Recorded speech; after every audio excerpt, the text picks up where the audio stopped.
Hello, everyone. Welcome to the webcast. My name is Christine Dursey Davis. I'm the Executive Director of the Ohio chapter of APA and Chair of the New Urbanism Division, and I'm your webcast moderator. Today is lucky Friday, October 13th, and we will be hearing the presentation Marketing Anxiety Bragging with Aplomb. For technical help during today's webcast, you can type your questions in the chat box found in the webcast toolbar to the right of your screen, or you can call the 1-800 number that's shown there in bold. For your content questions, you can type those in the questions box, also located in the webinar toolbar to the right of your screen, and we're going to answer those at the end of the presentation during the Q&A. Coming up on your screen is a list of the sponsoring chapters and divisions for 2017. Thanks to all the participating sponsors for making these webcasts possible and free to their members. If you're looking down the list and you don't see your chapter or division listed, we just ask that you reach out to them and suggest that they join us. Today's webcast in particular is sponsored by the Private Practice Division. You can learn about them and all the divisions by visiting planning.org/divisions, and we'll hear a little bit more about the Private Practice Division coming up shortly. We do have some upcoming webcasts. You can see those on the screen. To register for those, visit our webcast webpage at ohioplanning.org/planningwebcast. And believe it or not, we're already taking sessions for 2018. We're starting to fill up January and February. To log your CM credits for attending today's webcast, head over to planning.org, log into your MyAPA account. Then you can search for CM activities either by the event number or the name of today's webcast, both of which can be found on our webcast webpage, ohioplanning.org/planningwebcast. And this webcast has been approved for 1.5 CM credits for live viewing only. We do have some recorded webcasts available for distance education. You can find out about those again by visiting our webcast webpage, ohioplanning.org/planningwebcast. Of course, like us on Facebook, Planning Webcast Series, to receive up-to-date information on our sessions and goings-on. And we are recording today's webcast. It will be available on our YouTube channel probably on Monday, and we'll have a PDF available at the end of the session on our webcast webpage. So youtube.com/planningwebcast for recording and ohioplanning.org/planningwebcast for the downloaded PDF. So with that, I'm going to turn it over to Dina Roadside, who is going to introduce today. Great. Thanks so much, Christine. Once again, my name is Dina Roadside, and I'm with the firm of Roadside and Harwell, and I'm delighted to be the moderator today on the Marketing Anxiety Bragging with Aplomb webcast. We have a great series of discussions today, and I hope that you all will ask a lot of questions. Hey, Dina, can I interrupt you? Can you accept the presentation? Your pop-up message. So how do I start I'm sorry. It's on my screen, show screen. Yep. How's that? Beautiful, thank you. Great. I feel like it's sort of fateful to have this presentation on Friday the 13th, since a lot of us think that part of marketing is luck. And so I think it's kind of funny to have that, but I think there is a lot of skill involved as well. And I hope that through today's session, we'll talk about some of the skills that you need to keep in mind and things you need to think about when marketing. As a principal of a private practice firm, marketing is certainly part of our lifeblood, and office-wide we always discuss the best ways to market on a weekly basis and more often. It's something that we do continuously, but we always debate how continuous should that be, what are the cost implications of it. Should it be based on clients, on types of projects, on both? And particularly, what are the shifting trends both in planning, in funding, in marketing, and how does one keep up with all of those issues? We have a wonderful series of panelists today from both the public sector and private sectors. We're going to start our presentations in a minute with Gwen Wright, who is the Planning Director for Montgomery County Planning in Maryland. Then Dan Birla will speak. Dan has been a consultant for quite a few years with private sector firms and on his own. And he currently is the transportation business lead for the Battelle Company. Anne McBride is one of the founders of Clarion, McBride Dale Clarion, and she will talk about a small to mid-sized firm and how they tackle marketing and what's important to them in thinking about marketing. And then Michael Altman, who is a founder of Trilog Studio, will talk about branding. What is branding? Why is it important? And how do you start to think about doing it? The session, as Christine mentioned, is sponsored by the Private Practice Division. We are an organization that, just as this webcast shows, is really dedicated to thinking about the needs of private practice consultants through learning, through networking opportunities, and through any technical support that's needed. We're very pleased that we were able to present this session this past spring in New York, and that we're able to do it again for the webcast. The Private Practice Division, in addition to offering all the opportunities for networking and learning, has developed and recently updated its private practice handbook, and this is provided to all members of our division. It's a really terrific benefit, and as Christine mentioned, the website will be up for information about the division.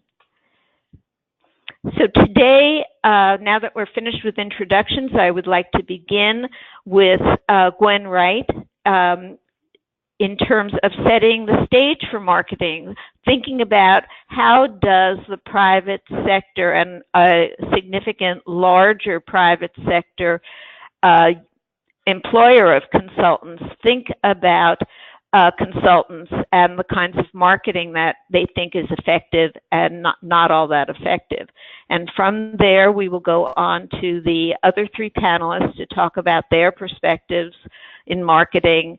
And then at 2 o'clock, we will have a bit of an internal discussion among all of the presenters, some sort of what-if scenarios, and then Christine will open it for questions from the larger audience. So with that, Gwen, take it away. Thank you. I'm really excited to participate in the webinar today. I am the planning director for a very large planning department. We have about 150 people on staff. We represent a large county that's just north of the District of Columbia in Montgomery County, Maryland. And we use a lot of consultants. We generally each fiscal year spend between $600,000 and $800,000 on different types of consultant services.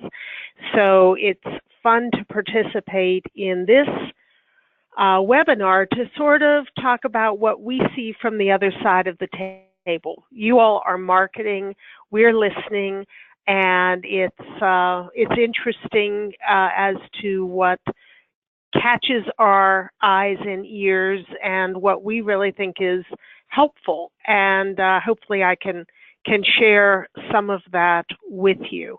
So we see ourselves as the customer or client, and we put out a lot of RFPs and do other kinds of procurement activities for consulting services. And I've thought a lot about, well, what do we really look for when we're looking to hire a consultant? And I sort of broke it down into 4 areas. First, it's really important to feel like the consultant knows our organization and knows how it works. There's a lot of positive connections when you know that the person who you're going to be working with as a consultant really understands your organization. It also helps for them to understand your procurement process, because particularly as a government entity, we have a very convoluted procurement process, and I'll talk about that a little bit more. Secondly, what we really look for are consulting firms that are cutting edge, but not just in style. It's easy to have a really great brochure or a really great website. We really want folks who are cutting edge in both style and approach. And it's very important to have a track record of doing interesting projects and be able to share that track record. The third category, and again, I'll go into this in greater detail, is really understanding the project goals and not rewriting the project goals. Nothing is more sort of upsetting and then having a response to an RFP where the response essentially is, you know, interesting RFP, but what we think you really need to study is something else. And it seems almost surprising that we would get those kinds of responses, but we do. And I want to talk about that aspect of the customer consultant relationship. And then finally, creating a really strong team with real roles for each team member. So if we could go to the next slide, please. So knowing how an organization works.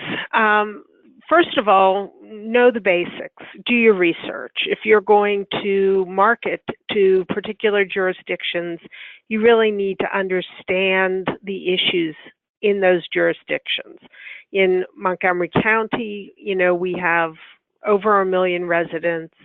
Our planning department budget is close to $20 million annually, and as I mentioned, we have $600,000 to $800,000 in annual consulting contracts. But it's also important to actually not just know the organization, but know the jurisdiction. Know that there are issues in the northern, more rural and suburban parts of the county that are very different than the issues in the southern and more urban parts of the county that are directly adjacent to the District of Columbia. You know, really look through the general plans for the places that you are marketing to, understand what they are facing, what challenges they're facing, and what issues they're dealing with. It's also important to know the process, particularly when you're marketing to governmental entities, that you know, we have a very highly structured procurement process. We have certain RFPs that are handled by a central administrative office. We have other RFPs that we generate at the department level. We also rely heavily on on-call consultants, and we go through a process every 3 to 5 years that's an RFP where we bring on 4 or 5 firms as on-call consultants so that we don't have to do a major RFP solicitation for every project.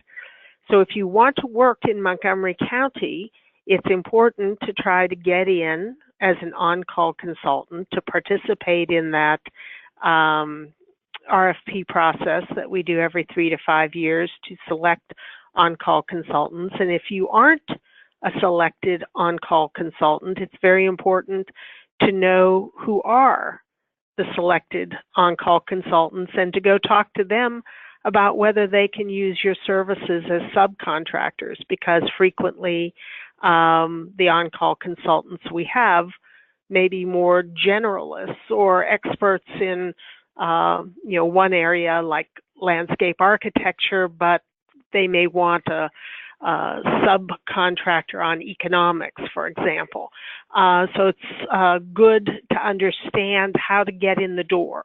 And on-call consultants, which many local governments use, is an important way to do that.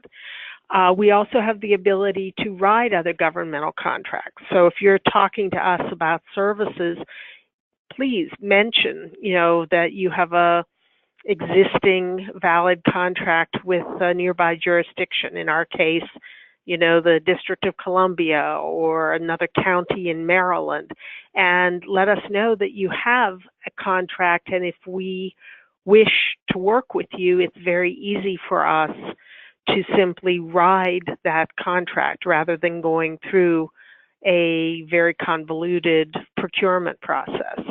That actually is something that has made the difference in selecting one group over another. Honestly, the ease of being able to get them on board and the fact that we were able to ride a contract from another nearby governmental entity made us choose one particular contractor over another. We also do have the ability for smaller contracts, $10,000 and under in our situation, to do a sole source contract. And so, that's another route to get contractors on board and to be able to find easy ways to establish a working relationship. Next slide, please. The next idea that I want to just emphasize is that, everyone is looking for cutting edge consultant help. It's not a surprise. Everyone wants to hang out with the cool kids, right? And we all want to feel like we are getting the most up-to-date, innovative, cutting-edge kinds of information and advice from our consultants. So it's important to be out there, to not only, again, present yourself in a sort of exciting, interesting way, like the description of one particular developer consultant on the left-hand side of the screen, but it's also important, as shown on the right-hand side of the screen, if you've done great work, blow your own horn, get it out there, let folks know that you're doing cutting-edge work that's winning awards.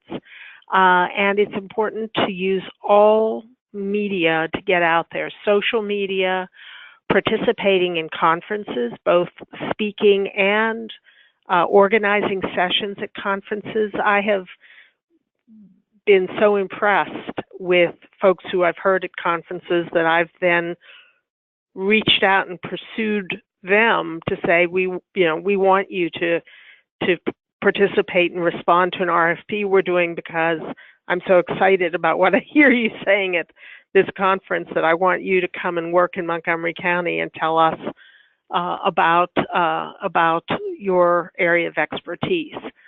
Publish articles, work on projects that are being discussed, and let people know that you've worked on these projects. It doesn't even necessarily have to be in a paid sense. If there's a ULI chapter or a regional planning group in Washington, D.C., we have something called the Council of Governments.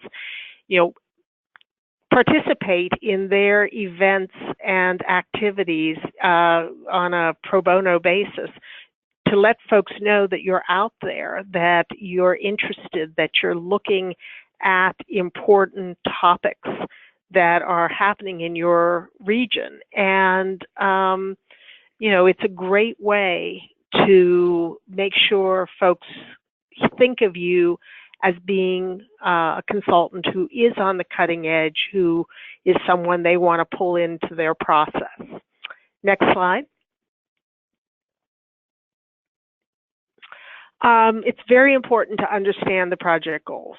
Really read the scope, including reading between the lines, meaning, there may be areas that the scope doesn't address for very good reasons, for political reasons, for other reasons. Read the scope, but also, again, read between the lines. Be innovative, but don't try to dominate. Rather than saying, gee, I think you have a great RFP, but it should go in this other direction, it may be more worthwhile to really talk about similar projects that you've worked on and how you were able to bring a sort of innovative twist to the project, and that is something that you might suggest in this project as well. You know that your customer really does, they know their local area, they know their politics and other forces that are going to frame the project, and they're communicating that in the RFP, whether explicitly or implicitly. And also, of course, be realistic and honest about what you can achieve within a certain time frame. Next slide. The final thing that is very important to me in looking at proposals is the team. It's so important to have a strong team with real roles for each team member, and selecting the right subcontractors, making sure you really have a great, well thought out role for each subcontractor, and encourage subcontractors to really interact with the client. I had one very negative experience a number of years ago where we chose a particular consultant group for a very large contract, partly because they had included a local architectural firm as a subcontractor, because I really respected this local architectural firm. I knew that they knew what they were doing. They understood the community. Once we got into the contract, the local architectural firm was not, was explicitly excluded from the process. Their hours were limited. They were not invited to meetings. They were not used to their full potential. And I honestly felt sort of played. I felt like, they had included this group for show, not for substance. And I will guarantee that I will never use that consulting firm again for anything, because I felt they weren't honest and upfront in how they were really selecting and using their subcontractors to the fullest potential. Next. So that's pretty much the end of my comments. Again, it's fun to talk about this issue from the other side of the table. I'm glad to talk to anyone in more detail about some of my thoughts and experiences, and my contact information is up on the screen. All in all, we as a large governmental planning agency could not exist without our consultant partners, and we appreciate all of the work that folks in the private consulting spectrum do, and want to continue to get your expertise in all of the work that we're doing. So thank you, and I'll turn it back to Dina. Thanks so much, Gwen. That was very, very useful information. And if I can now turn it over to Dan to start his presentation. Sure. Thank you, Dina, and hello, everybody. My name is Dan Birla, and I'm with the Battelle Memorial Institute. We're one of the world's largest nonprofit R&D companies. We invented the Xerox machine, the barcode scanner, and things like that. So we do a lot of cool work here. We operate 7 national laboratories for the federal government. I run our transportation business line, mostly focused on connected vehicles, human factors, and safety, as well as transportation operations and policy and smart cities. Anyway, that's my deal there. I think that Gwen's introduction was really, really helpful because from a marketing perspective, our job on the private side is to figure out who are we going to talk to, what are we going to go after, we got to build business, et cetera, et cetera. And I think, it's easy to spend a lot of time looking inward, but really, it's really about talking to the client, and I think she has a lot of important things to say. Now, I'm going to talk about and you're going to hear from the rest of the panel different perspectives on the private side. I'm going to I'm going to kind of frame the problem or how you approach business development, if you will, sort of a way of thinking about it, and then I will sort of begin to touch on some of the comments that Dina made. So if you could just, thank you. Why do we do a business development strategy? The purpose of doing a business development strategy is it focuses everybody's attention and gets everyone on the same page. Rather than just throwing everything against the wall to see what sticks, it's very, very important to focus on a few clear priorities so that you can, wherever you focus your attention is where you sort of manifest, right? That's true in life and that's true in business in my experience. And by having a clear strategy, it allows everyone to sort of communicate and talk amongst yourselves with each other, and so that people aren't sort of going off doing crazy things. Dina, thank you. And more importantly, our livelihoods depend on business development, right? If we're not growing, we're dying. If you're not out there figuring out how to win work and bring in new work, then the business closes, right? I mean, these are the things that business leaders stay up and, lose sleep over, and that is, how am I going to meet payroll? And it really is that simple. Our rents, our car payments, our mortgage payments, our vacations, et cetera, our kids' braces, they all depend on our ability to build our business. And importantly, when we are growing, it provides expanded opportunities for everyone, both personally as well as corporately. It provides an ability to expand our capabilities, and it provides opportunities for advancement for younger and more mid-level people. You don't have to wait for someone to retire in order to get a promotion or manage a larger project or move up a little bit. So we've heard the term the pipeline, or maybe you haven't, but I'm going to tell you about the pipeline. The pipeline is sort of the funnel is sort of an interesting way of thinking about how do we win work. And so I'll start at the top and go to the bottom, and then I'll sort of go back up again. There's a universe of leads out there. Montgomery County, Maryland buys everything from pencils to school buses to planning services, right?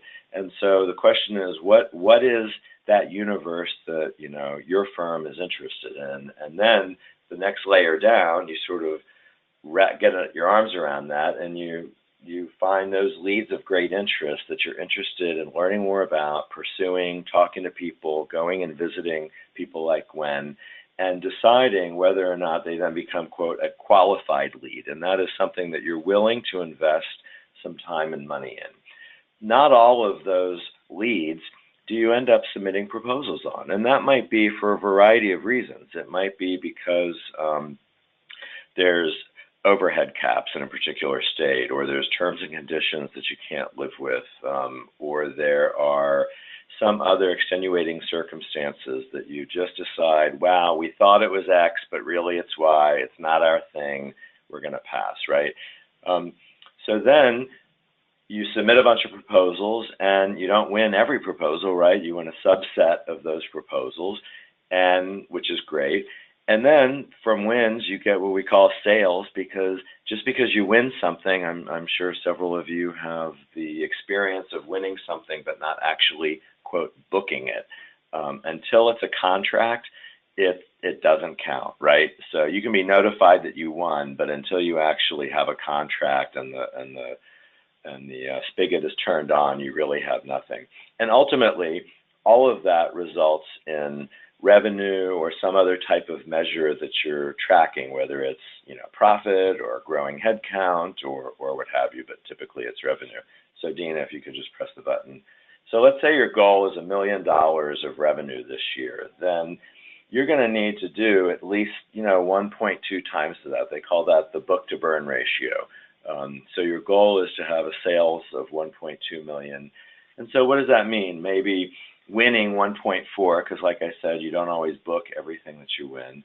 But in order to get $1.4 million worth of wins, how many proposals do you have to submit? Well, at a win rate of 50%, that would mean you'd have to be submitting, almost $3 million worth of proposals. Now, if your win rate is too high, it means you're probably not taking enough risks. And if your win rate is too low, it means you're probably not doing enough of the upfront, what we call pre-marketing discussions, such as going and visiting people like Gwen to find out what it is they care about. So if you're going to submit $3 million worth of proposals, how many leads should you be tracking at any one time? 3 times? I don't know. We just got a new CEO, and he says that number is 8 to 10 times. And so I've got a bunch of people saying, oh my God, 8 to 10 times. But this is not a perfect science. This is just a way of really understanding sort of what does it take. What should you be looking at? How wide should you cast your net in order to get a handle on focusing clearly on the things that are most important? So this leads to the next slide, which is, how do you fill the pipeline? Well, I come from the school of, I was taught relationship marketing. Relationships fill the pipeline.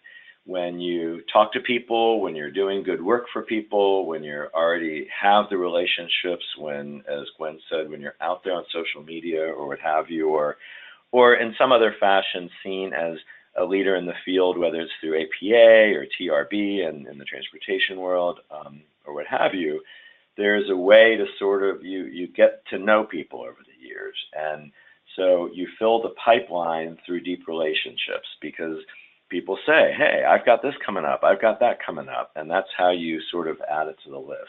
And the truth is, to some degree or another, it's my belief that clients pick people they know.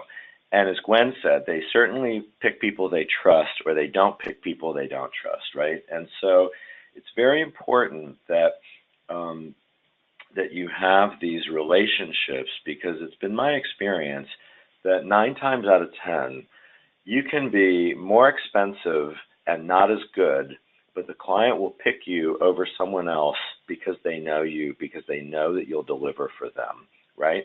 And that has been my experience, okay? Now, the more complex, I'm sorry, Dina, go back for a second, please. The more complex the job, the more intricate the relationships are needed.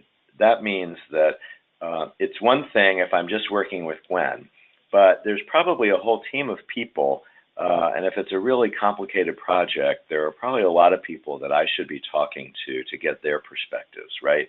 So the relationship ecosystem exists at many levels, from the highest level in the organization down to, more of the staff level. And as I said, the best BD strategy is to do good work. If you do good work, then it's easier to get, it's free marketing, right? Next. Okay. So doing good work and delivering. When you do good work and deliver, you deliver client service and you develop deep relationships. Press the button. Dina, thank you. And when you deliver client service and you establish great relationships, then you have a client that is comfortable with you, has confidence in you. If you do it well, they grow to depend on you. And ultimately, you'll get information about what's happening. And it's not sort of in a inappropriate way, but if you're hanging around the planning office, you're going to find out what they care about. It's just natural. You're going to be listening, you're going to be talking, and you're going to find out what's coming up next and what's happening. Next slide. So I'll go through this quickly. On the bottom right corner, the easiest way to sell is to sell someone who you know something you know how to do, right? Makes sense. The next difficult thing is, or the next easiest thing, I should say, is to sell someone that you have a really good relationship with, something different.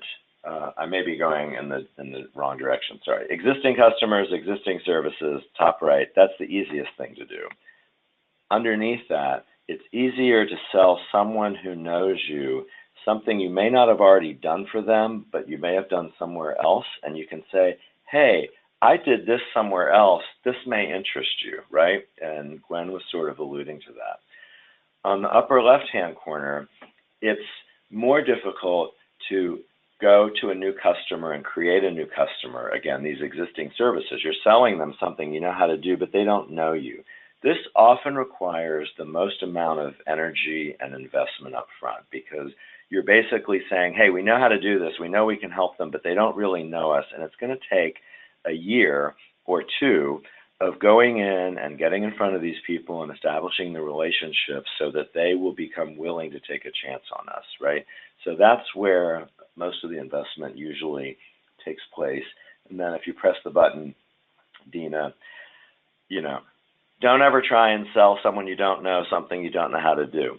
Now that sounds pretty straightforward and reasonable, but you'd be surprised how many people waste a lot of time and energy trying to do that. I got a great idea, right? No, that's fine. Thanks, Dina. Okay, so this is, then we talk about capture and pursuit planning. You know, you say, I want to do some work in Montgomery County, you know, but you're not sure who to talk to. You'll literally go to the internet and you print out their org chart and you figure out, who do we know? You get some people together and you say, who do we know? Who don't we know? Who do we need to know? And then sketch out who, what, when, and where, and you make a plan to go visit these people. Once you go and talk to them, then assuming you find out they have, you know, 1, 2, and 3 priorities that they have coming out, you decide, you develop a lead-by-lead strategy. Teaming, which she talked about, which is extremely important. And then, again, you make a go, no-go decision at the appropriate time. Like I said, you don't always make a decision to propose. Press the button, Dina, please. These things, you know, figuring out who to talk to and all that, it's easy to turn this into a really, especially as planners, right? I mean, I have a planning degree. As planners, if we have the perfect plan, everything will be great, right? It's easy to get in our heads and make this bigger than it needs to be, but the truth is you got to just sort of move sometimes, and most of this is really a 30-minute discussion. Who do we know? What are we going to do? Let's make a plan. I'll go see this person. You go see that person. Figure it out. We'll reconvene next week.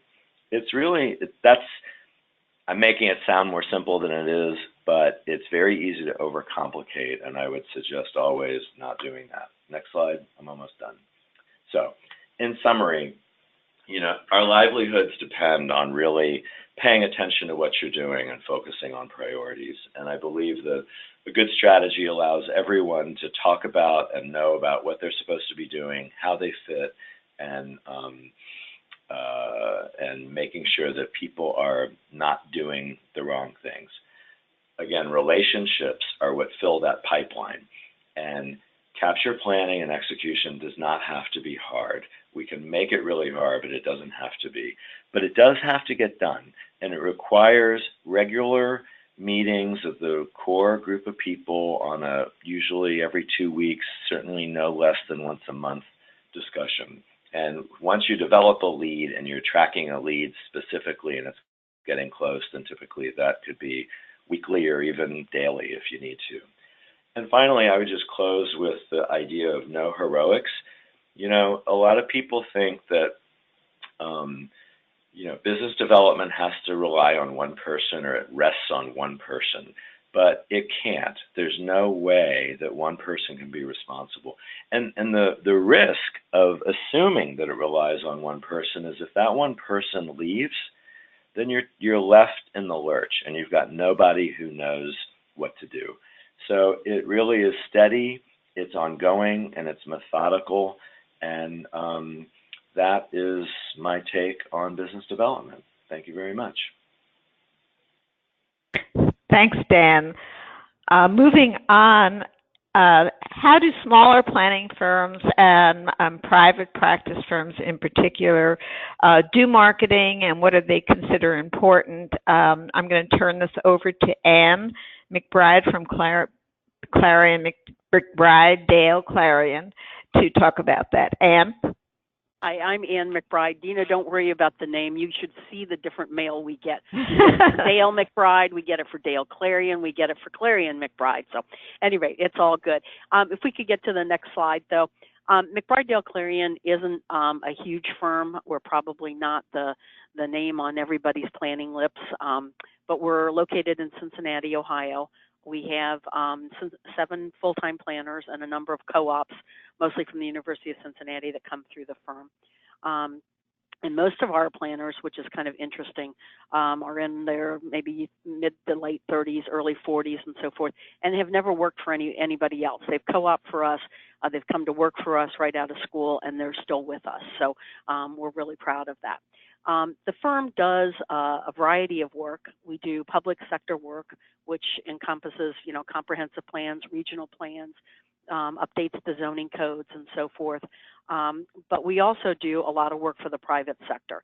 And basically what we like to tell our private sector clients is that we offer a cafeteria of planning services. So for a lot of clients, it starts out doing site reports, things that involve research for zoning, for utilities, access, what's the entitlement process going to be, and then that leads to us doing, zoning changes for them, site plan approvals, variances, sometimes annexation or text amendments, and almost certainly permitting. The firm also does offer some other services that are a little bit unique. We provide staffing for a number of communities, not just in the Cincinnati area, but actually in other communities in other states. Some of that staffing is done on a permanent basis. I've been the planner for a city just north of Cincinnati for over 20 years, and some of it's done on a temporary basis. A community's planner might be out on maternity leave, or they might be between planners, or they may have a special project that is beyond maybe what they're normally working with. So they bring us in to service staff. And then we also do a fair amount of work as expert witnesses, providing expert testimony work for different court cases and different lawsuits. Can I get the next slide, please? So the firm was founded in 1999. My partner, Greg Dale, and I formed it. And what we wanted to do when we founded the firm was to recession-proof it as much as possible, which turned out to be a good idea, with the recent 2008 downturn and so forth. But we decided at the get-go that we were going to make the firm roughly 50% public sector work and 50% private sector work. Now, we've never turned down a job because it was going to push us over that 50% mark. But what's always amazing at the end of the year when we go back and we add up, our income and so forth and divvy it out to public or private, is that it really does come out pretty close to 50-50 at the end of each year. So who are those clients that make up our public and private sector? The public sector clients, that's pretty obvious. They're cities, they're counties, they're regional planning organizations, they're townships. Our private sector clients are mostly retailers or developers, sometimes property owners, but primarily retailers and developers. We also decided that, again, with the recession proofing in mind, that we wanted to keep our work 50% local, meaning in the Ohio, Kentucky, Indiana area, and then we wanted to try to do 50% national work. So for the public sector, that meant going after RFPs, mostly in the eastern half of the country, Virginia, South Carolina, Tennessee, and then obviously the Ohio, Kentucky, Indiana area. The private sector, most of that work started out in the OKI area, but what was surprising to us was that developers and retailers were perfectly willing to pack us up and put us on planes and take us to Florida or California or Washington State or Maine to do their zoning work or their permitting work. They feel like if once you know their business, it's easier to take us somewhere than to try to teach someone locally about their business, you know, what the hot buttons are for them with regards to development approvals. Finally, the other thing that we had kind of agreed upon was that we didn't really want a giant firm. Both Greg and I had been there, done that, and been to firms with over 100 employees and found that we were doing more managing, more marketing than we wanted to do. So we really wanted to keep the firm at about 10 planners, which is what we've done. If I could get the next slide, please. So where does our work come from? Our work comes from in the public sector, largely RFPs, RFQs. We try to respond to the ones that we're most qualified for, both because there's nothing worse than on the receiving end of proposals and realizing that the person that's proposing has no background, no experience in what you're asking for. And the other reason, obviously, is because proposals and calls aren't cheap for us to do. I mean, they cost money, and you want to make sure that if you're going to put the time and the effort and the money into it, that it's something that you can really respond to. We also try to make sure that our calls and our proposals that are submitted are tailored to that community, in that they contain our work experience, a team, research the community and the issues and so forth that respond to that particular community and what they're looking for. Some of our public sector work, you're fortunate to get a sole source or a continuing client. And then the other real source of our public sector work is from teaming. And you'll kind of hear that theme, I think, mentioned a number of times in the webinar today. Our private sector work is absolutely 100% all referrals and repeat business. We don't market that service at all. We don't respond to proposals for that or requests. It's absolutely 100% referrals and repeat business. Some of our clients we've been doing work for over 30 years. Our referrals come from real estate brokers, they come from other developers, they come from engineers, other professionals, maybe it's a traffic engineer, an architect, a landscape architect, and then sometimes they'll come from the actual community themselves. In terms of our staffing work, most of that is long-term relationships with those communities, or we have done private sector work and they would like us to come on board and be their staff. And in terms of our expert testimony work, most of that work also is either repeat or referral. It's attorneys that we've already done work for on court cases or that we've been referred to by other attorneys. Next slide. So when I said yes to doing this program and then subsequently the webinar, I started thinking about it and I thought, oh man, McBride, Clarion, we don't do traditional marketing. We don't have a marketing plan. We don't have a marketing director. What did I get myself into? What am I going to talk about? But the more I thought about it, we really do marketing. We may not have a plan. We do it our way. But what we do, I've heard from Gwen, is what a lot of things that they're looking for. And from Michael, what some of the things are that, I'm sorry, from Dan, what some of the things are that we should be doing. So that made me feel pretty good. The main thing that we do with our planners and Greg and I do ourselves is to get out there. You've got to get out there. You've got to make folks aware of what you know, what you do, get involved, roll up your sleeves, you know, work at the conferences and that kind of thing. So what we tell our planners, starting with when we hire them right out of school, is they need to get involved with organizations. And obviously, American Planning Association is a big part of that. And they start out in the local sections, and they're involved in those activities and creating zoning workshops, working at the state conferences, speaking at the state conferences, hopefully, or local workshops, getting involved with section officers, working yourself up to state boards, chapter presidents, and that kind of thing.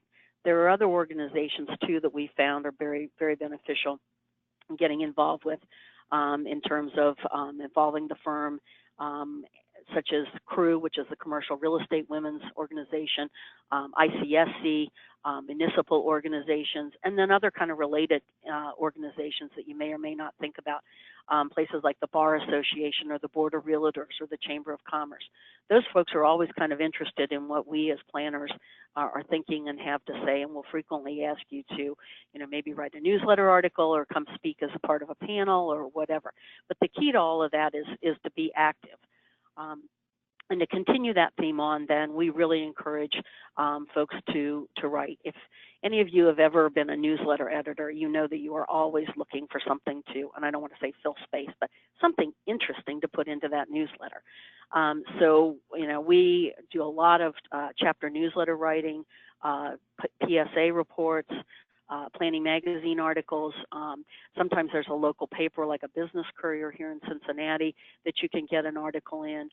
You can always do a blog or a tweet if you've got a new idea or you've won something or you've got an interesting project going on that you think might be of interest to other communities, or write a book. We've done that as well.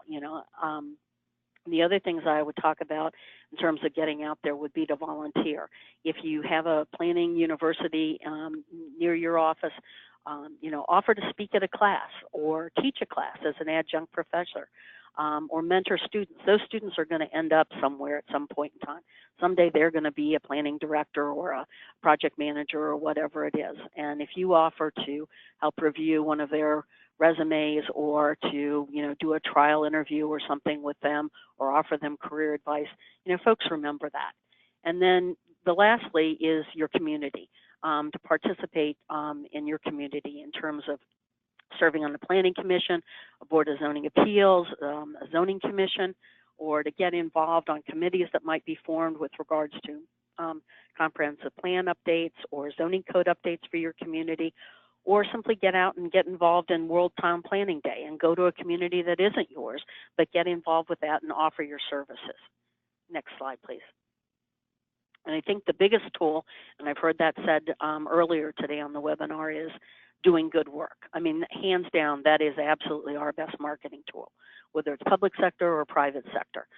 You have to say what you're going to do, and then you've got to do what you say. You've got to be responsive to the client's needs, and sometimes those change over time, and you've got to be flexible enough to understand and anticipate that.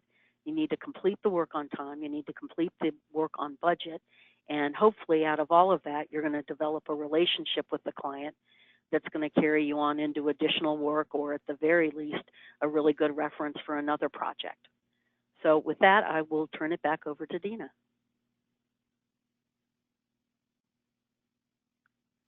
Thanks so much, Anne. As you can see, this slide inadvertently became a transition slide between Anne and Michael. We've all heard of how important branding is. It's never totally clear what branding actually is, how do you do it, etc. Michael Altman has been concentrating on branding for communities and for businesses for many years. And so I'd like to turn this over to Michael right now. And I'll give you the next slide, Michael, to begin his presentation. Great. Thanks everybody for sticking with this today. And I'm hoping I'm not generating as much feedback as I'm hearing in my headset. So I love presentations and panels that begin with the customer, and so it's great that we had Gwen kind of set up the customer's expectations, needs, and wants, and then we had responses to that from Dan in terms of really being clear about having a plan for targeting your customers, and then Anne taking a little bit of a deep dive and giving you a real snapshot of approach that her firm uses. And so that, I think, is a really nice picture that's starting to become painted here. Before I started to focus on branding, design, and communications, I too was a marketer. I still consider myself a marketer, and I guess now I spend about 50% of my time on, as Dina said, place branding, the branding of communities as small as business improvement districts, up to other neighborhoods, to cities, towns, regions, countries, nations. And I spend the other 50% of my time is spent teaching, and had referred to that. And I teach at Georgetown in their Masters of Global Hospitality and Tourism program, where I teach design thinking and strategy. I teach service and the customer experience, entrepreneurship, and leadership. So I guess for the last 10 years or so, I've really been focusing on, what does it take to build strong brands? And so I wanted to end today with something that wasn't going to bury you, but rather lift you up and encourage you that you probably are doing branding. And so I've kind of boiled this down to the 4 basic steps, for building a strong brand. So Dina, we can go to the next one. So I guess when I'm thinking about these steps and what they are, I also think about what brands aren't. And what brands aren't, and they are often, I think, mistaken for, is that your brand is not about what your logo is, or what your identity is, or what your product is, or even the services, the great services, that you are offering. It's not about the fact that you believe that you are the best. Of course, it's important for you to have confidence and to have a plan and to build, a strong team and a strong foundation and a strong platform and a strong portfolio. But it's not, your brand is ultimately not about what you say it is. Go ahead, Dina. In fact, what it's really about is it's about what they say it is, and who is they. They are the clients. They are Gwen and all of the people like her.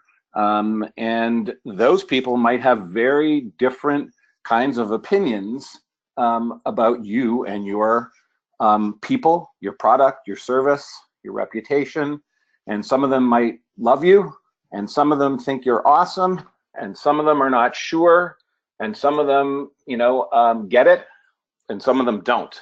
And so if you think about having to kind of build your brand platform based on the basis of trying to ensure that people understand you, that you're a well understood firm with a well thought out strategy for doing the kinds of work that Gwen is telling you about in ways, and you're out there trying to communicate in the ways that Anne is talking to you about. For me, building a strong brand is really, it represents, your brand is really, I think, the value of it is really equated to what your reputation is. In other words, how long have you been doing this? How well have you been doing this? How much have you communicated how well you've been doing this? And how well is that all believed? So that adds up to your reputation, which is in fact your brand, the people's perception of you. And for me, if you push deeper into reputation, then for me, the components of reputation, and I think Dan kind of touched on this a little bit, but the components of reputation really are that reputation is about trust. It's about the sort of accumulated, people talk about kind of brand equity. For me, I like to just keep these words simple. And for me, it becomes about trust. And what is trust about? Trust is really about how reliable you are as a firm. And Anne said that, we need to know that you can do this, that you've done it before, that we can count on you, that you're not going to try and change the assignment, that you really understand our plan, our timeline, our budgets, our vision, and all of that. And you've done it over and over and over again. And there's a certain validity to that. There's a certain, positive outcome of being reliable. But being reliable in a lot of cases, and Dan will tell you this, and Anne will tell you this, and Dina will tell you this, is sometimes not enough. Not enough to win, not enough for clients to want to keep coming back, just not enough. And so what is going to contribute to reliability and making it enough is, can you also be, besides being reliable, per Gwen, can you be delightful? Can your work be different? Can you be speaking about different things? Can you be innovating in ways that other people haven't thought about? Can you do a little bit more? Can you go the extra mile? Or can you get something done in a lot less time than people thought? Can you give back in a way? So this idea that you can at once be both reliable and delightful, I think is a real possibility and a real strength. Go ahead, Dina. When I try to work with places or with firms actually on developing their brand platform, I try to look at this very simple equation, which is as a group, as a place, can we get very clear on what your vision is? Your vision for this place, your vision for this organization, your vision for even the products that you happen to sell or the services that you provide. You do have a vision. You've got to be able to articulate it and make it very, very clear, because brand strategy is not something that I think of that's separate from business strategy. I think that their brand strategy is equal to business strategy, and therefore the vision that you have for your business is going to be, you know, at the basis of your brand strategy. So if you have a clear vision, and if your organization is also clear about the values that underpin this vision and that you're committed to those values, which, you know, in our cases as agencies means we know the kinds of work we want to do, we know the kinds of people we want to deal with, we know how we like to work. You know, we're not going to take every single piece of business because some of it just doesn't line up with what we believe to be right in our you know, kind of experience and training as planners and so on. So if you have a vision that is clear and you have strong values that underpin it, then what we like to do is try to figure out then what should your personality be. You know, Dan is telling you to be places, Anne is telling you to be places, Gwen is telling you to be prolific. How do you convey personality as an agency, if you will? You know, how do you present yourself both physically? How do you present yourself virtually? How do you present yourself socially?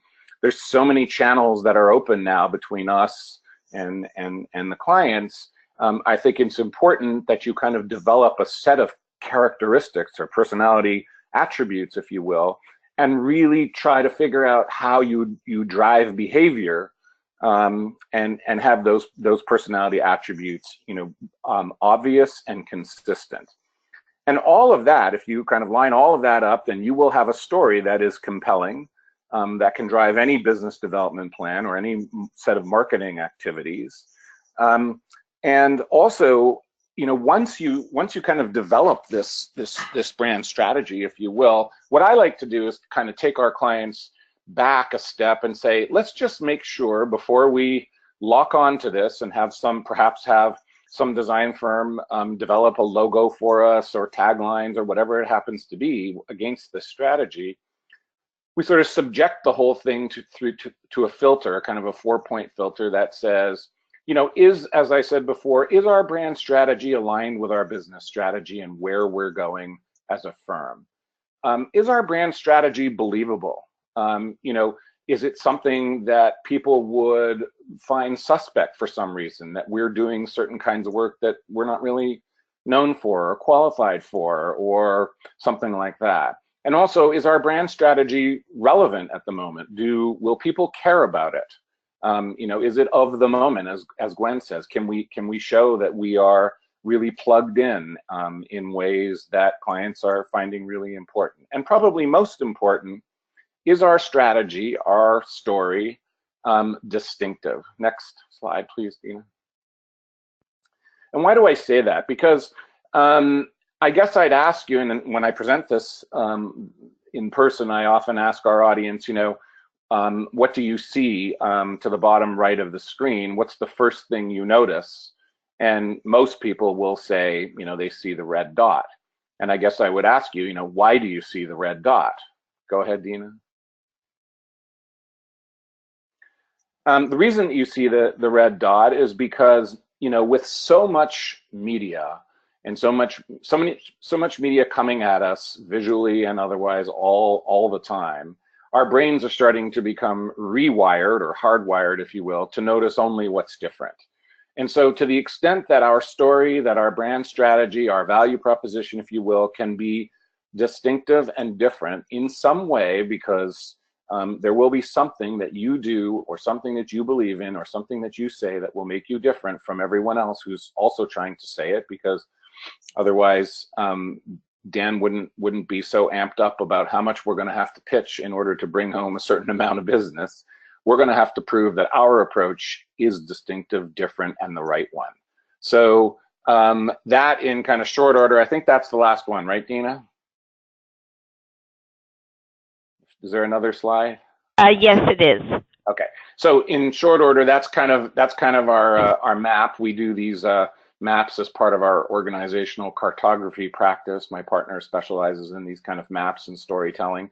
So that is our story about, at least at this kind of 30,000 foot level, for building strong brands. Thank you very much.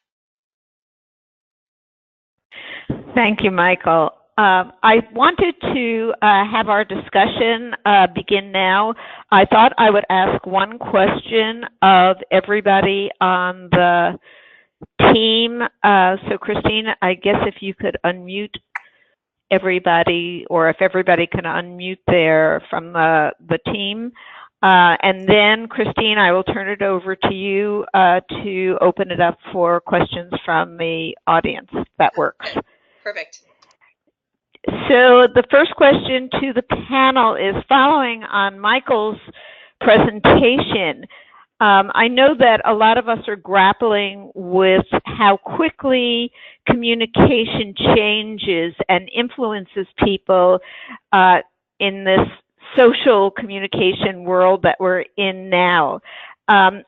With that challenge, how do you stay on top of getting your firm or organization known, and how do you convey your distinctiveness that Michael was talking about, so that you can be noticed among all of the other millions of people who are trying to get noticed out there? Comments? This is Ann. I'll just chime in here first. I think important to stay focused on what it is you do best and what it is you want to do, because if it's something you want to do, that certainly will come through in the end to the client. But then you've got to put yourself out there, whether it's through speaking or writing or whatever, and let folks know that you're really passionate about what you do and you're good at it. And this is Gwen. I would emphasize that there can be too much social media. I get annoyed when I get constant bombardment of Twitter and LinkedIn and other kinds of announcements from firms that do it too often. I think it's important to do it when you do it in a interesting and engaging way, but don't bombard, with daily Twitter messages or whatever. I get too many of those. But I also want to emphasize the personal face-to-face sort of interaction. I notice things on Twitter, I notice things on LinkedIn, and then when I see that person or that organization at a conference, I gravitate to them because I've been intrigued by something I've seen, and it's that then personal interaction that really, I think, ultimately draws me in and makes me say, hey, this is really someone I want to work with. Yeah, this is Dan. I'll just add, I am not a millennial, and I am not, unfortunately, I'm not like totally Mr. Twitter, LinkedIn guy. I feel like there's I've got too many email addresses, I've got too many things coming at me all day long that it's hard for me to keep up. And I would go back to sort of what Gwen was saying. I have to go back to the personal relationships, and I do think they can be enhanced. I think it can be enhanced through advertising. There's lots of ways to, as she said, enhance it so that people do notice you. But I think that for me, and it's purely a function of just there's too much going on. I'm not savvy in social media. I purposely try and stay away from it, honestly, just because there's just too many things coming at me constantly that therefore I don't use it the way I probably could. And I think that's a mistake, you know, so I'm not advocating to do it my way. I'm saying that I have to rely on the face-to-face interactions and the longstanding and new relationships that I'm able to make over time. So it's not a great answer, but that's just my truth right now. Dina, Thanks, Dan. Dina, Yeah, go ahead, Michael. I guess what I would say is I'm going to run a little bit against the grain here and say that I think it could be a combination of things, what you do, but I think it's about how you do it. And for me, it's about, if you want to become distinctive and you want to be kind of perceived as that way, then for me, it's about adopting quality as kind of your modus operandi. So whether or not you are going to write or publish on any one of the social media platforms, become known for somebody who thinks deeply, writes creatively, and or is somebody who, you know, is your firm is acting as a convener and is open and flexible and is hosting events that are you know, home to quality conversations. Or if you're going to, as Dan says, if you're really going to emphasize the personal, and Gwen says this too, then make those interactions really meaningful and seek out opportunities, you know, to meet with people and to share with them stories or engage with them in a way that is kind of high caliber. So for me, it's not so much about what you do, but how you do it. Yeah. And this is Gwen. I agree with Michael completely. That's sort of what I was trying to say is don't just bombard your Twitter account with daily little tidbits that aren't meaningful. Maybe if you only post once a month, but it's something really interesting and really cool, that's going to catch my eye. I do use a lot of social media. I do use Twitter and Facebook and, you know, so on and so forth. But I look for the things that are going to be really interesting and engaging and make me think. And those are the folks I'm attracted to. And this is Dan. I'll just add one more thing to both of their points. And it goes to Michael's sort of discussion of the, you know, your values and getting to your story. It really, for me, comes down to authenticity, because if you're going, whether it's online or at a conference or in front, or specifically in front of a client, if you're trying to be somebody you're not, it's never going to work. It's always going to come through, and it really comes down to being authentic. And so if you know your values, if you know your story, if you know what who you are and what you're selling and how you want to sell it, then whether it's through social media or in person, I think that's the and Michael hit on it, is really an important quality that will come through. It has to come through.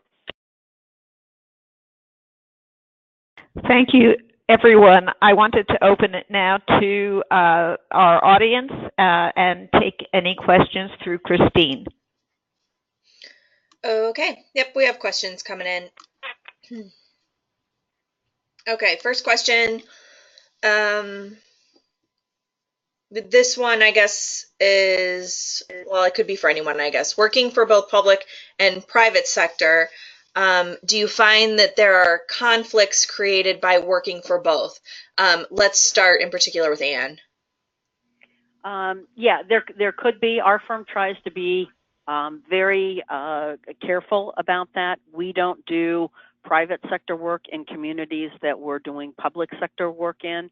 And we wait a period of time after a project is done before we will come back in and do any kind of private sector work. And typically even then we will make a contact to the public sector client and say, you know, hey, we've got a Kroger store that's wanting to locate in your community. You know, do you see that as a conflict? It's not inconsistent with the plan that we did, or, you know, whatever the deal is. So you have to be very, very careful about that, because if there's even the slightest hint of, you know, any kind of concurrence or whatever with that you really want to avoid that. Thanks, Anne. Next question for anyone. What if you're just starting out as a 1 or 2 person firm? What are your thoughts? What are your, what do you say to these people that are just starting out? I'll start. I think that it goes to a lot of what Anne was talking about, and which is being clear on who you are and what you want to be and what you want to do. But in my experience, I think it comes down to relationships. Usually, when you're starting out on your own, it really is about going to a friend, a professional friend, someone who's known and loved you for years and appreciated your work in whatever context, and you say, hey, this is what I'm doing, can I help you? And again, someone who knows you is more likely to hire you than someone who doesn't know you. So that's my take on it. And this is Gwen. I think it's important, all the more important, to get out there in the community and just get your face known, get your work known, do a lot of free work, frankly, for your community or organization, for your local civic association, for the local chapter of the APA, to volunteer to organize their annual conference. You make all of those contacts, and people start to know you as a competent, trustworthy person. They'll want to know more about your work, and I think you just have to sort of hustle, for lack of a better word. And this is Anne. We're almost 20 years into McBride Dale Clarion, and that doesn't stop. And just because we now have 10 people and we've been doing this a while, relationships are still absolutely key to both our public and private sector work. And we still need to get out there and hustle and speak at the conferences. And I'm the sponsorship chair for the Ohio, Kentucky, Indiana Regional Conference coming up. If anybody wants to sponsor us, that's great. But you still got to stay involved with those local things. You got to do your time, guys. I mean, that's the bottom line. Thank you. Let's continue on with small firm question. If you're a solo practitioner and you want it to stay that way, are there any special considerations in marketing that you would suggest, such as particularly focusing on like a specialty or particular background?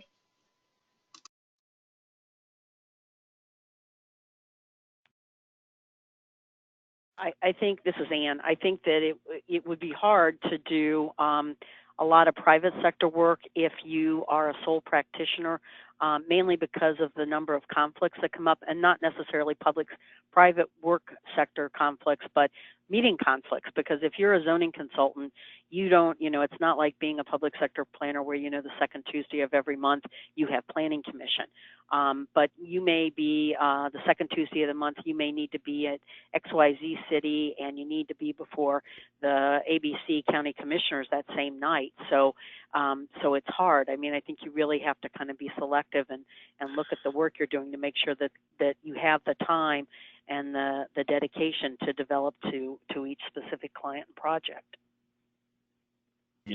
This is Dan. I'm sorry. I will jump in here for a second. Having been a solo practitioner, what I found, and this is actually true regardless of the size of the business, but especially as a solo practitioner, I have found that people, you can live with a headache for a long time, but you can't live with a migraine. And so people will hire you when they're having a migraine and they need help now, right? With a specific I need help with a specific problem and I can't solve it myself. I can live with a headache for a whole long time, but I cannot live with a migraine. And so I learned the hard way that it's very important to find people who are having migraines, who need help from someone like you right now. And that takes a lot of hustle and knowing a lot of people.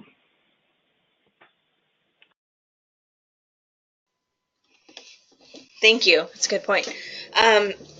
Next question regarding public government entities. You mentioned getting to know you before the RFQ process. So specifically, how do you recommend getting to know a multi-headed jurisdiction ahead of the public posting? So this is Gwen, and honestly, I am, and I think most planning directors are the same way. I'm pretty accessible. I am always glad to meet an innovative person who is, starting a firm or has a firm I don't know a whole lot about, and just call me up and say, let's have coffee or let's have lunch. And, I think that, again, it sort of goes back to this idea of the personal contacts. It's great if you know someone who knows that planning director who can sort of make an introduction. But I've taken a lot of cold calls also, some of which have been, the actual meetings have been sort of painful. They haven't been with folks who I find exciting and interesting, but a few of them have been with folks I just find really, really intriguing. And I think to myself, gee, I need to find a way to get this person involved in an upcoming project that we're working on. It is, again, not easy to do. Most of us are not that outgoing and gregarious that we're happy to just call someone up out of the blue and say, hey, would you have lunch with me? But I think a lot of the times when you make that effort, it's appreciated.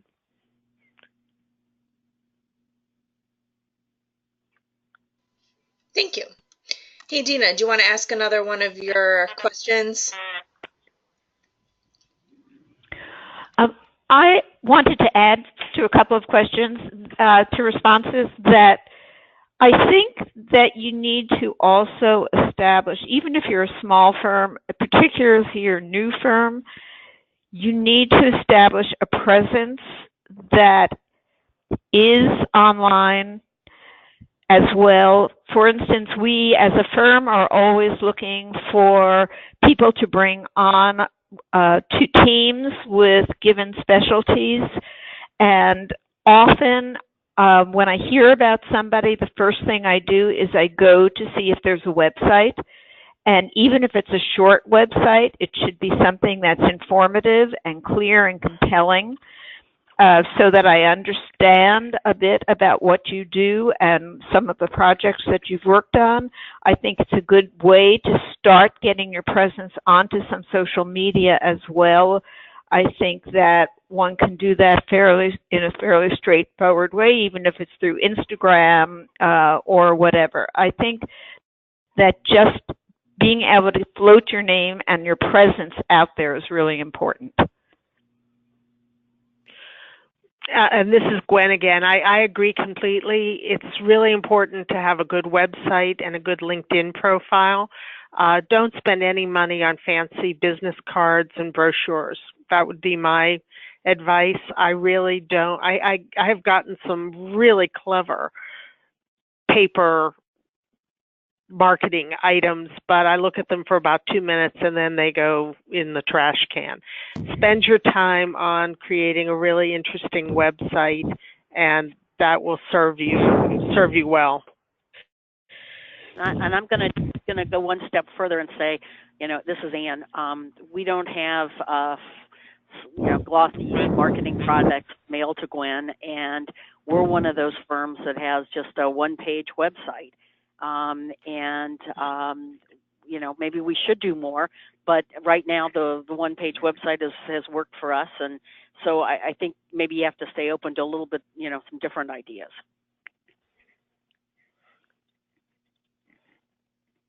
Okay, thank you. Another question. let's start with Dan for this one.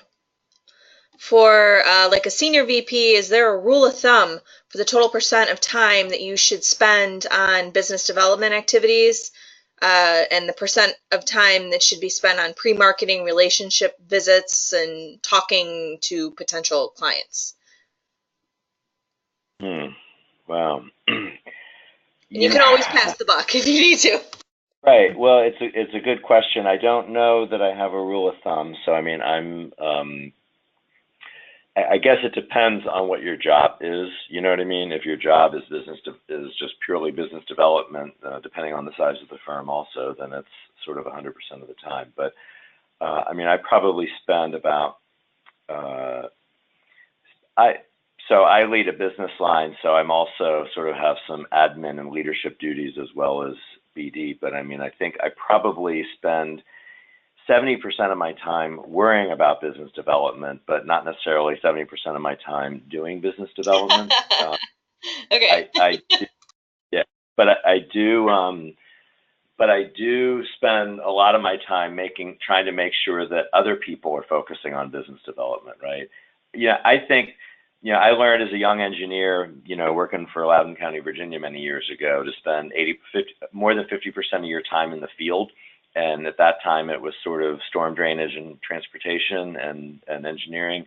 Now I need to be spending 50% of my time, out focusing outward. It's really easy to just start talking to, internally and, get brochures and things like that or whatever, it may be an internal focus. And you got to really spend at least 50% of your time out talking to clients and people or potential teammates and things like that. So I guess that's about the best I can say.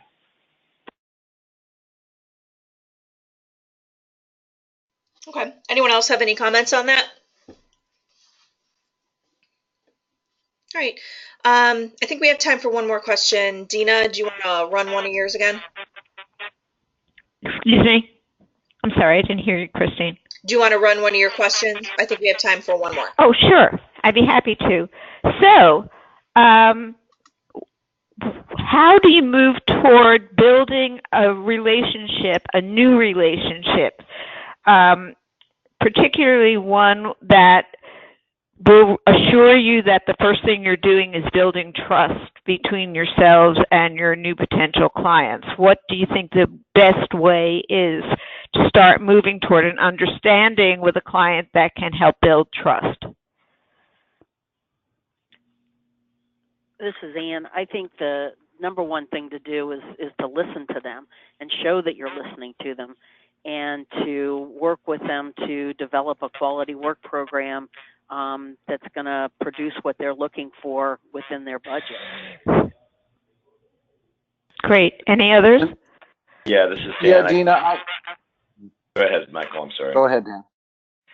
So I was just going to pipe in, Dan, for a second. I was just going to say that it seems when I think about all the assignments that I've worked on, they all have begun with some investment on my part and on my partner's parts.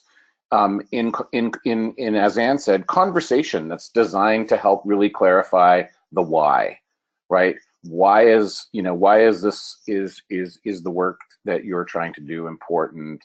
So what I'm saying is it really does add up to some free work, which is to invest time up front in meeting, as Gwen said, really trying to understand, the why behind what it is that you want, and not being afraid to make that investment.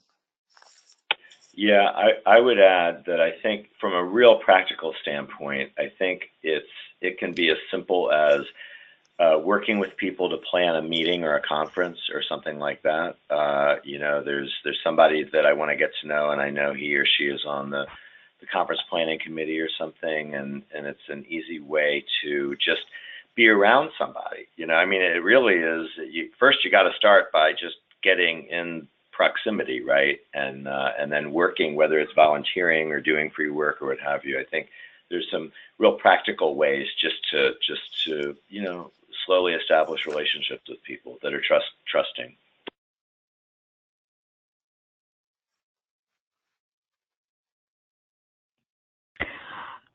Christine, are we wrapping up now? I Yeah. wanted to. Yeah, I think so. Great. If you have any final final whatever, Dina, go right ahead. Well, I just wanted to say that personally, I thought that doing this session as a WebEx was going to be very interesting follow-on to the presentation that we did at the conference in New York. And I learned new things from this session, and I really appreciated all of the insights of the panelists, and I wanted to thank them again for participating, and thank APA for allowing us to have this webcast. Yeah, thank you. This was wonderful. And just remember, everyone, that you can download a copy of the presentation shortly at ohioplanning.org/planningwebcast, and we'll have a recording up by Monday. Just head over to YouTube and search Planning Webcast. So again, thanks to everyone in the private practice division for hosting today's session, and everyone have a great weekend. Thank you. Thank you.